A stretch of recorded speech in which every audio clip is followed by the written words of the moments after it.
Hello, and welcome to Dungeons and Dust Bunnies. I'm your host, Dusty. Now, I've been going around this library here looking for some interesting scrolls and tomes and whatnot, and I found something so intriguing that I just had to share it with all of you. So without further ado, let's get into it. So, today's story that I found is titled The Player Who is Actually Two People, and I didn't know this for 3 months! Quite interesting, no? Alright, let's get into it.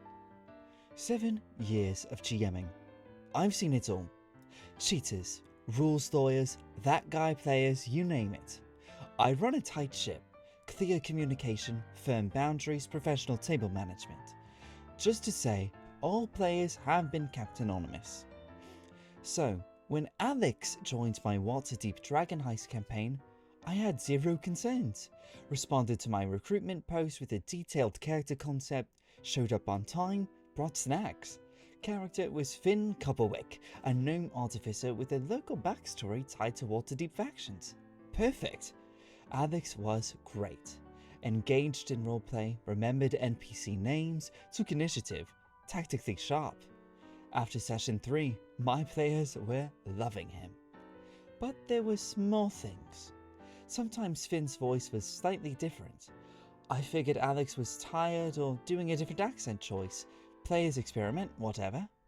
Occasionally, Alex would forget something that happened the previous session. Not major plot stuff, but like his character's motivations would shift slightly. Again, not unusual. Players have lives. The weird part, Alex would sometimes correct himself mid-sentence in third person. Like he'd say, Finn goes to the tavern. Wait, no, he already went there last session. Not, I went there. He went there. I mentally noted it, but I didn't think much of it. Quickie speech pattern. Session 8. We're in a crucial negotiation with the Zentrim. Finn's been building rapport with them for weeks. Suddenly, Alex plays Finn is hostile to them, completely derailing his own subplot. I call the break. Pulled Alex aside. Hey, just checking. You remember Finn's been working with the Zents, right? This seems out of character. Alex blinks at me. Oh, right. Sorry, I forgot. He looks genuinely confused, like he's trying to remember something. Then says, can we retcon that? Finn wouldn't do that. Something in my gut says, ask more questions. Alex, level with me. Is everything okay?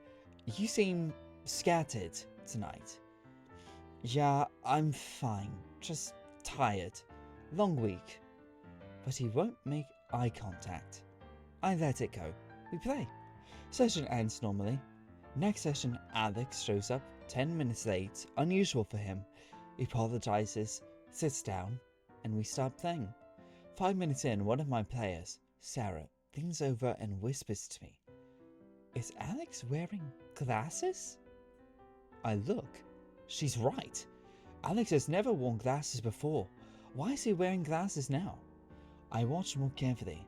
Alex's mannerisms are slightly off. He's sitting differently. His handwriting on a spell tracking sheet is different. Session ends. I make a decision. Hey Alex, can you stay back a minute? Everyone leaves, and it's just us. Alex, I'm going to ask you something, and I need you to be honest with me. Are you actually Alex? The longest pause of my GMing career. No. Turns out Alex was actually 2 people. Twin brothers, Jake and Matt. They were alternating sessions and playing the same character. Here's the full story. So Jake wanted to play D&D, but he had a schedule conflict, so he worked rotating shifts. Schedule. God damn it. Alright. Turns out Alex was actually 2 people. Twin brothers, Jake and Matt. They were alternating sessions and playing the same character. Here's the full story. Jake wanted to play D&D, but had a schedule conflict. because he worked rotating shifts. Matt, his twin, also wanted to play but had the opposite schedule conflict. So they hatched this plan. Share one character, one email, one Alex identity. Whoever was free that week would show up. They text each other's notes after sessions. Finn agreed to help the Zents. Finn has a crush on the NPC blacksmith, trying to keep the continuity. But they didn't communicate very well, so Finn's personality would drift between them. They'd forget details. The voice would change because they're not professional voice actors. I sat there, completely stunned. How long were you planning to do this? The whole campaign? Which one of you am I talking to right now? Matt. Does Jake know you're confessing? He's gonna kill me. I made them both come to the next session, separately. Had a conversation with each of them. Turns out Jake was the better role player, but Matt was the better tactician. They'd been combining their strength like some sort of just-old player. When I complimented Alex on Finn's character development, I was literally complimenting two different people's work. The table voted on whether to let them continue. Surprisingly, most players said yes, if they'd both show up together and play different characters. Jake and Matt are now both at my table, playing a pair of halfling twin rogues. They're actually fantastic players when they're not running a con.